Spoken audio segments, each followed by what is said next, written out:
Hey, what's up? Shikata and I back again, and we're here for another video in the Intel Bytes series. And this is a series where we kind of go over different threat intel related items. We discuss things like what the latest APTs are doing, the tactics, techniques, and procedures, malware, ransomware, dark web, those sort of things are discussed in this particular series. And today we're going to talk a little bit about something called Telegram and how it's being used for malicious purposes for a C2 and data exfil in particular for this one. If you're not familiar with Telegram, I will say that from a threat intel perspective, like if you run like a threat intel program or whatever, it's a valuable source for information because a lot of the dark markets that you would see on the dark web and a lot of the ransomware and different actors and initial access brokers that you would normally see on the dark web seem to be doing a massive influx here to Telegram. Now, I don't know if that's related to the different takedowns that have been happening by the government entities like the Genesis market and the Hydra market and all these other ones. I mean, that could have something to do with it. Either the government entities are getting better at taking down dark websites, or these dark websites are sucking at OPSEC, one or the other. So I'm not really entirely sure why, but one reason could be that they can sign up and set up their own group and their own channel in Telegram with just a phone number. You don't need to have any type of address or any type of email address or anything like that. You simply need a phone number. And once you actually sign up with the phone number, you can actually go ahead and hide that from being viewed as well. There's a little bit of privacy built into it. In and of itself, Telegram is a messaging app. Very similar to like WhatsApp. It's got millions of people that use it, and it's actually it's considered a benign application. And there's a lot of companies that actually use it and allow it at their workplace. And hopefully, after this video, you may think a little bit about whether or not you want to continue allowing access to it, based on some of the different things that it's being used for in recent years. But the Telegram side of it here, be aware that it doesn't by default doing end-to-end encryption for chats and things of that nature and messages, but there is the ability to do it with what they call a secret chat. I think that's what it's called, where you can do end-to-end encryption. So that's an attractive thing for these threat actors, along with the fact that you only need a burner phone essentially to actually have an account and set up an account with Telegram. So I would recommend just messing around with it because there's actually a lot of different good intel. Now for me, I'm in it daily for my threat intel job because there's a lot of good information to be gleaned from it. Now let me kind of show you a little bit about what you can kind of see for these. Now I've mixed in, I haven't really separated these. I should actually do that, but I haven't really separated them. But you'll see a mixture of different ones that are legit benign channels, where they're just specific, like CVE notifies and red team techniques, things like that. And then I have some in here, I think, for Unreal Engine or whatever. But there's also a bunch of the ones that I follow in here that are actual ransomware, like APTs, like SiegeSec or GhostSec is another one. So they'll tend to put in here. Lapsus was another one. They have a variety of different channels that they actually post them through here. As you start going down through some of these here, like for instance here, you can look and see there's a data leak monitor. And this is handy, like if you want to find out about breaches and find out whether or not a company or a vendor of yours is actually in a breach. I know there's some Discord bots as well that are set up to actually pull these, and there's also a ransom watch feed, and it's in one of my videos I just did recently if you want to learn how to set that up. But as you go down through, you'll start seeing some other ones. 1915 Team is another example of one where they're a ransomware group. So typically you would see these on the dark web, and they would post who they hacked, and then they would say, here's the leak information for it, and blah blah blah, and all this other stuff. But now you can see right here they're actually in Telegram doing their dastardly deeds and talking about who they pwned and all that kind of good stuff there as well. What's interesting too about this is it's on mobile, and I actually generally use it on my iPad. So I generally use the mobile one. One reason why is because on the mobile app, if you long press on a majority of these different ones that have these different languages, it will actually have a translate feature, which will translate it into whatever language that you want. So that comes in pretty handy. This is the desktop version that we're using today. So I'm not really sure. I don't think it has anything built in for it specifically, but I'm sure you can just use Google Translate. But you'll see that there's a whole slew of different ones that I have set up here. For example, a pretty well-known one like would be SiegeSec. I think that's how you say it. Yep. So this is an example of their channel, and they basically talk. They're more, I think they're more like political, more hacktivists in their mind here. So it looks like here it says we are here for our third and final Operation Columbia attack. So if you've been following the news, you probably know or heard about the attacks on the Columbia as far as ransomware goes, and SiegeSec is essentially the one behind it. So as a threat intel person, it's a really good idea to have these here to kind of monitor in real time what the threat actors are doing, what they're saying, where they're going to next, what they're demanding, those sort of things. Maybe even say, hey, this is what I did to break in or whatever, because they like to brag as well. So I highly, highly, highly recommend you get in a Telegram and then actually get in a variety of channels. Now, if you don't have a bunch of channels that you're familiar with, if you go to my GitHub, so I'll put this in a link in the video as well. So if you go to github.com/Shikataganai, and you go to the threat intel sheet, so here's Shikataganai. You go to the threat intel sheet, you'll see I have a Telegram one here. And as of now, I think all of these are live. I don't think there's any that have been taken down, except maybe the breach forum ones. Yeah, the breach forum ones I think are taken down. But other than that, most of these are around, I think. So these are great ones for you to use. Like they have some things for OSINT. They have some red team ones where they go over red team tactics, dark feed news, all kinds of different interesting stuff. I would highly recommend going here and actually setting this up and setting up your Telegram. But that's not really what the crux of what we're doing here today. I just wanted to kind of explain a little bit what Telegram is if you're not familiar with it. Now with Telegram, you can set up a group and you can set up a channel. And what's happened is malware is actually being used for what they call C2 in Telegram. If you're not familiar with C2, let's explain that for a second here. C2 would be considered things like command and control. And command and control would be, in the general sense, would be they have some malware that they put on a victim's machine. And that, excuse me, and that malware is called an implant. And what it will do is it will have typically, not all the time, it will typically have a list of hard-coded IP addresses to servers that are command and control servers or C2 servers that an attacker runs and manages. And so when the implant gets put onto the machine, the victim machine, it will reach out, and because of stateful firewalls, the hope is that it will bypass any of the firewall problems because it's coming from the trusted source from the victim's machine out. So then whatever, it's expected traffic to come back from wherever it actually sent the destination. So hopefully what they're thinking is that they're going to bypass these different firewall rules and stuff, but there may be a block list for that particular C2. Maybe it was used before or something like that. But either way, that's the intent of it.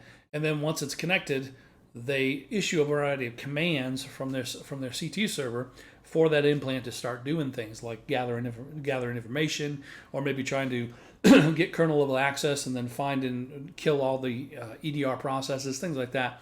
So it's basically telling it what to do. It's essentially a bot, right?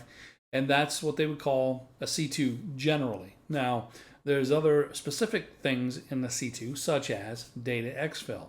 And we're going to focus on that today because we're starting to see throughout the past year, maybe year and a half, that the ransomware actors are kind of moving a little bit away from the encryption side of things and moving more toward extortion. And I think they probably find more money in that because it may be that some of the actual companies are wise and, they're getting a little wise in their years and they're understanding what, good backups are and testing their backups, and maybe encrypting their files is just not a big deal to them and they're not going to pay the ransom. So maybe they're not getting money that they normally would have had back when the ransomware stuff was hot for the encryption. So they've been kind of moving more to extortion now because they know that's a good way to get money out of a company, is to steal their data and then sell it, and ransom it off. So it's a lot easier, in my opinion, and a lot less likely to be detected doing data exfil than it is to encrypt an entire hard drive. A lot of times it's a little bit easier to kind of catch that if it's using a certain technique or whatever. But the data exfil, there's so many ways that it can happen that can actually be flying under the radar, and this is one of them. It's called Telegram as a C2, and that's what we're going to talk about today. So now that you have a kind of a basic idea of it, let me take you to a web page. Now, what's interesting here is this is called Telegraph, and this is by Telegram. If you're not familiar with it, it's a way that you can just stand up a website right now, no server, no setup, nothing. Basically, you go Telegraph, and then you do a .ph like that, and it basically lets you set up anything you want. It sets up there, and then from there you publish it. Now this is the one I was using from yesterday, so these are all just whatever year. But basically, you put a title in, you put your name, and then when you're done, and you can put you can put in like your own images. You can upload images. You can put in YouTube links, whatever. You can make a web page and then publish it. And that's pretty much what I did here. So I'll give you guys this link to look at because I go over the techniques, and I also have some stuff that you can copy and paste for this as well so that you guys can do it on your own. But let's first talk about the usage of this for command and control, or what we're seeing. So some of the reasons why they're using them, as I mentioned, is it's an easy to use and a stable service, and really all it takes is a phone number, so they can kind of stay anonymous a little bit, especially during the registration process. And you can even run this like through VPN, right? So you can turn your VPN on and then run Telegram through that, or put it through Tor or what have you, to give you a little bit more privacy as well. The bot API is the part that is being used for the malware as a C2, as far as the exfil part of it as well. And that's what we're going to focus on today. And also what's good about it is, like I said, it runs on mobile. So with a mobile, you can do this attacks, or your attacks, and control whatever the victim is, if you're using it as a normal C2, from anywhere that you have, internet connection with your tablet or what have you. So pretty awesome stuff. Let's go over a couple examples real quick first of some rats that are out there, remote access Trojans, and also info stealers. And what you're going to see, the majority of these examples are info stealing. I mean, that's essentially what they are, for data extortion, for extortion purposes. So they steal the data from your browser, things like that, your cookies, your credit card data, whatever, typically from your browsers like your Firefox, your Chrome, Brave, whatever you're using, and then it will kind of zip it up and then send it out, because the Telegraph bot API does have a file limit size of about 50 meg, I believe, is the limit. So they tend to zip these up, and they may do it in one or two little pieces of it here. Max Stealer's one that I noticed was using C2 Telegram for this particular thing. And you can see here it's an info stealer, so it collects the information and then extracts different files, and then it will go ahead and zip it up as well. But it will also extract the keychain database, but it won't try to crack it or brute force it on the victim. It will actually exfil it out to Telegram, and then from there take it offline and do the cracking from there. This is typically what they would call exfil through Telegram, and that's what they were using as the Telegram bot API. What you may not see, though, in your logs, if you're the SOC team, the Security Operations Center, is you may not be looking for the t.me addresses, but rather the API Telegram one, like this. This is more likely what you'll see coming from the malware. So this is another example one. It's called Hook Spoofer. This one here is also using Telegram API to send data out. In this case, they actually do some obfuscation to try to keep it a little bit beyond the radar as well. And it looks like it does its own decryption, encryption, decryption part as well. But after the decryption, you can see that it would look kind of like this. And this is kind of what we're going to do today for our demo, is make it look like this. Okay. Actually, we're going to add a lot more to it, but this is kind of the beginning piece of what you can expect. Raccoon stealer. Now, this one's an interesting one. Normally, as I mentioned, and this isn't every time, but generally you'll see a lot of hard-coded C2 addresses within the malware of an implant when they want to set up a C2. And the issue with that, for a lot of these malware authors, is that these addresses are getting banned left and right? They're getting put on these block lists. And so they're having a hard time keeping an updated list of different IP addresses that are spun up. They're having a hard time blocking the investigative uses that the SOC teams are doing, because they can debug the malware and they can directly see the hard-coded C2 addresses. So this one's a little interesting, because what it does is it doesn't use Telegram for exfil and data. It actually uses Telegram to store CNC addresses. This raccoon stealer one. That's pretty crafty, as I gotta say. In my logically in my brain, I would think they're doing it to kind of get away from that issue that I was just talking about, where they don't have to hard code the C2 addresses in the malware. The malware will go ahead and reach out to a gated Telegram group. So kind of like gated, you can think of like conceptually like a paywall, right? You can set up gated groups it's kind of like a private group, if you will. So it's a little bit easier for them to go ahead and keep an updated list of C2 addresses that are not blocked in Telegram, and it also stymies a bit of the investigative part for the SOC team, because they don't have this list of C2 addresses because it's not hard coded in the actual implant. So it's an interesting use of it, but I thought that was really cool. Raccoon Stealer. Toxic Eye is another one. Now this one actually is used as a typical C2, where it actually does control a victim machine. So the infection chain acts like this. The attacker will create a Telegram account, which I told you can just do with a phone. And then from there, we'll create a Telegram bot, which we're going to do in our demo.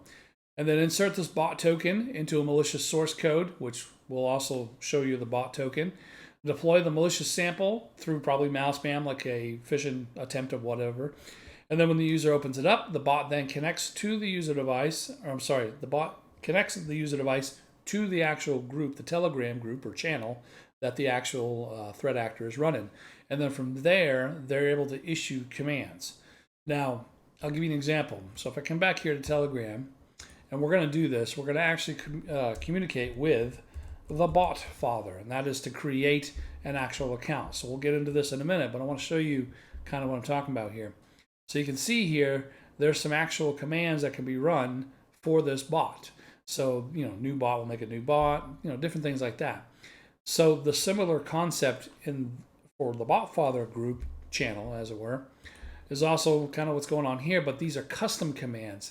So these are ones that are made by the malware authors. So they'll have some intel information gathering ones, they'll have some sniping ones where they're doing some different things, where they're maybe trying to kill processes of EDRs, things like that. So they're issuing these commands here. I know it's not very easy to see on the screenshot, it's a little blurred, but this is an actual Telegram channel or a group. And you can see up there, the bot connected. That means they're now in control, if you will, of the victim machine. So it would kind of look like this executable over here, this Telegram rat. And then when run, like I said, connects, and they're able to execute stuff. Mossad Stealer was one of the very first ones that we started seeing doing this, like back in 2017. And they were essentially info stealing and sending it to the Telegram C2. Print Stealer was another one that was also doing communications, and they were exfil and stolen data, because again, exfil and extortion, that's kind of the hotness right now. So those are just a couple examples of what you would see for malware these days using Telegram as a C2. So because I don't really want to buy a malware as a service and make a C2 to control the victim machine, we're just going to deal with the data exfil portion of this C2 capability. And we're going to do that with a proof of concept test. Let's do it right now. So as I mentioned in Telegram, what we're going to do is we're going to go ahead and create a bot. And after we create a bot, we then have to create a group that the actual bot will be able to communicate with. We'll add it as a member, and then that's what we'll use for our data exfil. And we'll show you kind of how it's done.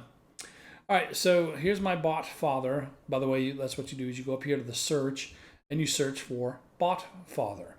And once you find that group, then go back over here. Then down here, you can just do a start. Like if you don't know the command, you can say /start. And what it will do is it will give you a list of the different commands that are here.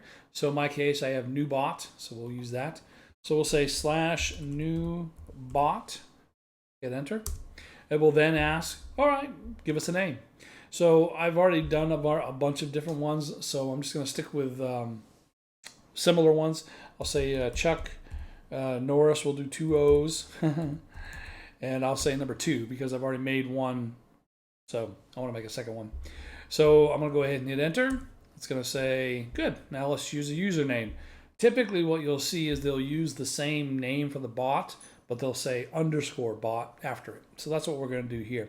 So we're going to name it Chuck Norris 2 underscore bot, just like that. And before I forget it, let me copy it over here to my notes. So copy, and we'll paste it over here, just so I have that information. All right, hit send. And then if all is good, it'll say done. Congratulations on your new bot. You'll find it at this address here. This is the important part right here. Use this token to access the HTTP API. This is the API token. So let's go ahead and copy that. We're definitely going to need that. So we'll go ahead and Control-C. Pop that bad boy right there. And I'll show you kind of what I was talking about. This long string, if we go back and look here at this one right here, the way it would work is you would say https api.telegram.org/bot, and there's no space, there's no slash, and then it's followed by the API token. So this long string of numbers is pretty much the same as one of these. Okay, obviously a different API token, but you get the idea. All right, so now we've made our bot. What we now need to make is a group. Now on the iPad, it's a little bit different way to do it, but on the desktop version, if you hover over the channels over here, you'll see the pencil icon come up. You click it, and you click on New Group. We're going to make a group instead of a channel, and we're going to add in our Chuck Norris number 2 that we made. So Chuck Norris 2. So there's our bot, and then we're going to add him in to there. Hit OK. And we're going to give it a group name. I'm going to say Roundhouse. Roundhouse Kick sounds good. And yeah, let's go ahead and hit next. There we go. All right, so we now have Roundhouse Kick is the actual group. So let me put that here so I can remember. Roundhouse Kick. And what you'll notice up here on the top of the URL, you'll see a number after it, and there's a dash. It's very important to include that dash right there, right before the numbers. This is called your chat ID, okay? So we're gonna need these two items to do our dastardly deeds. And don't forget, I'm gonna keep reminding you, always include that dash. It's very important, okay? So this is my channel, okay? This is my group. It's awaiting data exfil. It's waiting goodies. So let's test that out here. I'm going to open up a separate browser. And what we're going to do is we're going to do the HTTPS. I don't know why I did a semicolon there. So it's going to be HTTPS api.telegram.org/bot. And then it's going to ask for the bot API token. So in this case, notice how there's no space and there's no slash. It just goes bot and then the API token. Then it's followed by a slash, and then we're going to say send message. So we're basically just going to send a message via this API call, this post, to my channel. So in this case here, we're seeing send message chat ID equals. So this is a parameter that's needed, and this is that number I was telling you about. Don't forget, you have to include the dash. So include the dash, and we'll put that bad boy right there. Okay? And then text, we'll just say, hey, what's up, player? And then that's it. That's really all you need. So if we're going to do this in a browser, we're going to go and paste it in here, hit enter, and we should have a true successful, okay, true result. Let's go back here to our channel, and there it is. What's up, player? So you can see that's how it works. Now, your company may not actually approve Telegram, and they may actually have a web filter, content filter, enterprise level that blocks this site. Be aware, though, that a lot of these enterprise, well, I won't say a lot. I'll say some because I've tested some.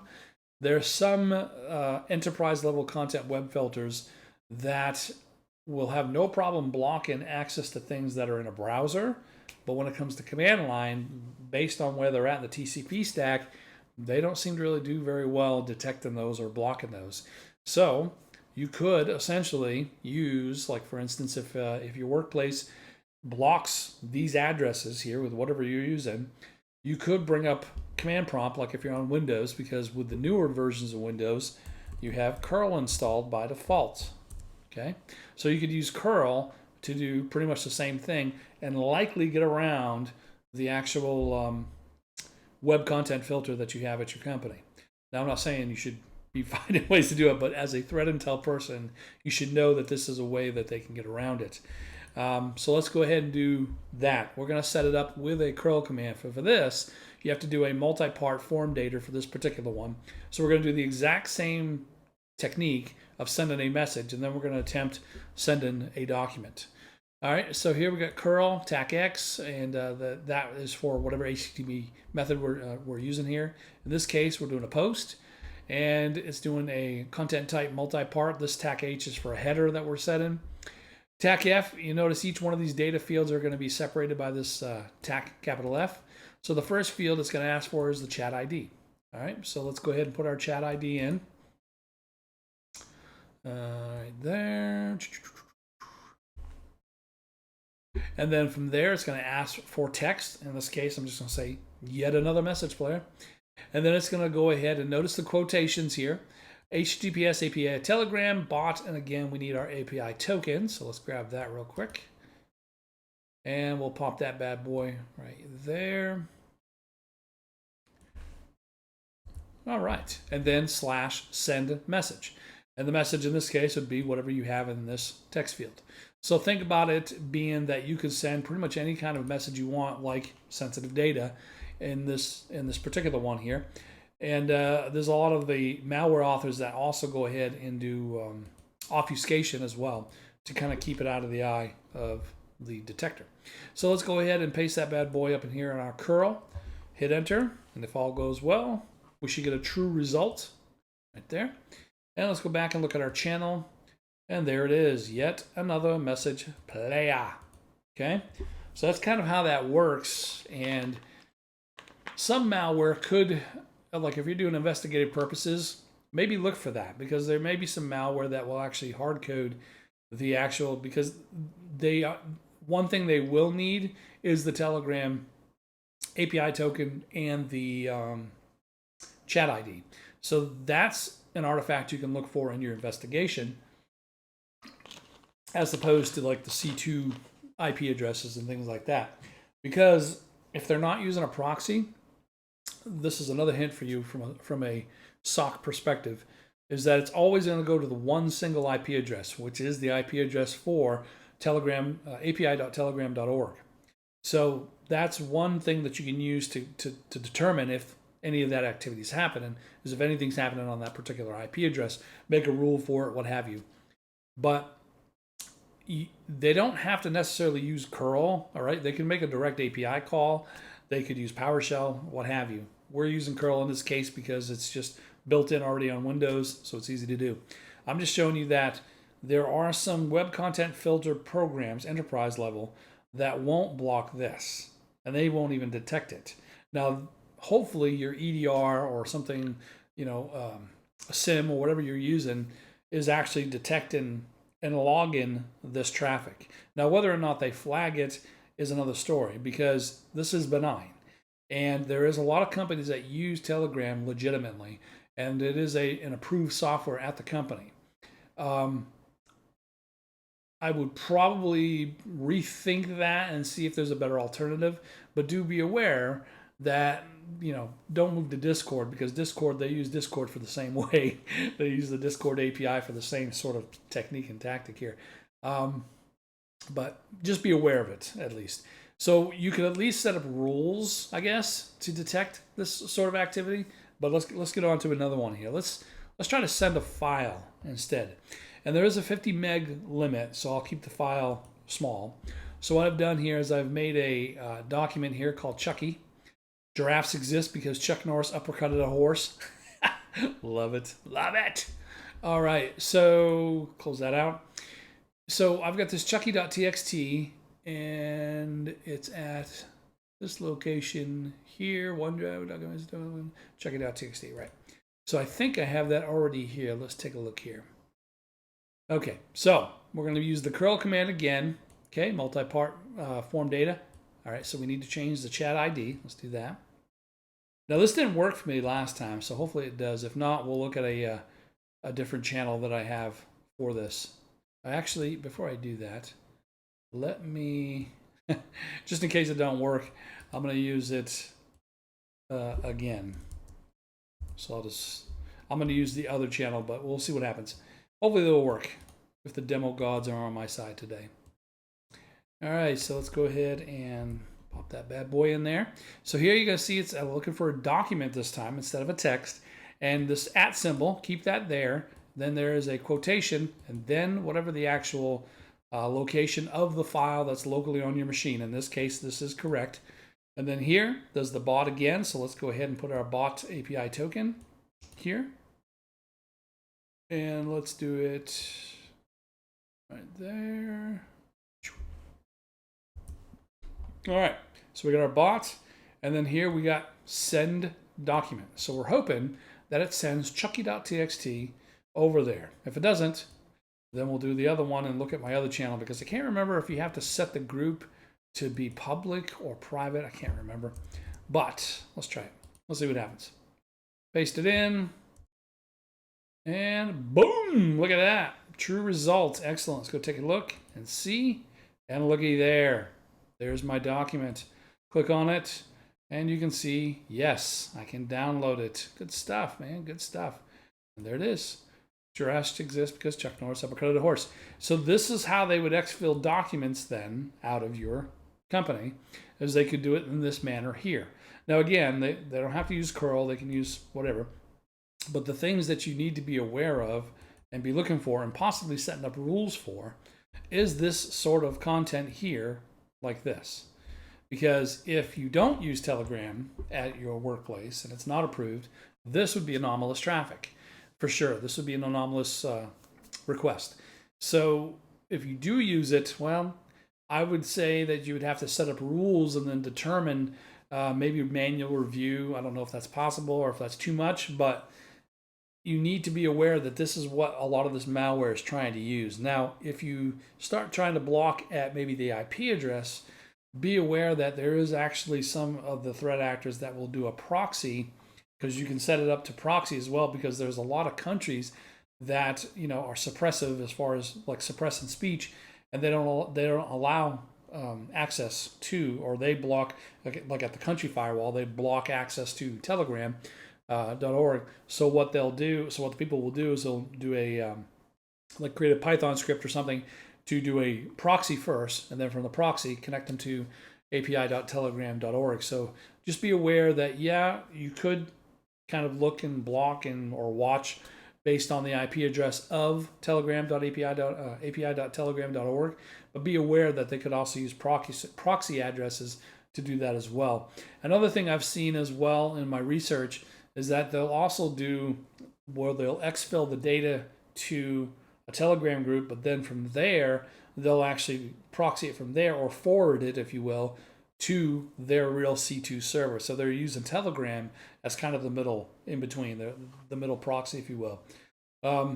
As far as the encryption stuff goes, when it comes to Telegram in general, just using the app, it uses their own encryption type, because they don't believe TLS to be sufficient. So they use one called mproto, which is their own custom. But for the API calls, it still uses just generic TLS, HTTPS. So do be aware of that there. So hopefully that was informative. And you can kind of see, you know, this is what they would use for data exfil. And this is also something to be aware of just for maybe an insider threat, maybe trying to exfil data out and try to get past certain blocks that you have. If you are blocking it at the web portion of it, that's great, but just make sure that whatever you're using for blocking or for DLP or for web content filter, see where it actually notices at the, you know, at the TCP stack, and maybe do a purple team, right? Set up a purple team with the SOC team and bring up a command prompt and do these commands and these curls and say, hey, SOC, do you see anything? Are you getting any alerts? That sort of thing, right? That's the best way to kind of tackle this, as it were. So 2 things, again, to pull out of this. 1, you should be using Telegram for threat intel, for your own intel to look at different ransomware actors, initial access brokers, all kinds of different, dark markets and things. That's what this is perfect for. But then number 2, you should also be aware of how it's being used as a C2 and be able to how to set up a bot, how to set up your own group and your own channel, and then maybe run a purple team and see how that runs at your workplace. But hopefully this helped you out, and I will post the links to my different ones like this Telegraph site here, and I'll also put a link to my Threat Intel GitHub here in case you want to grab these Telegram addresses as well. I hope you enjoyed the video. Please go ahead and if you dig the content, go ahead and subscribe and put the notification bell on. I'm going to try to do some more videos. I'm going to start ramping it up. I'm hoping to do some different more Intel Byte stuff, like maybe some security in the news sort of things.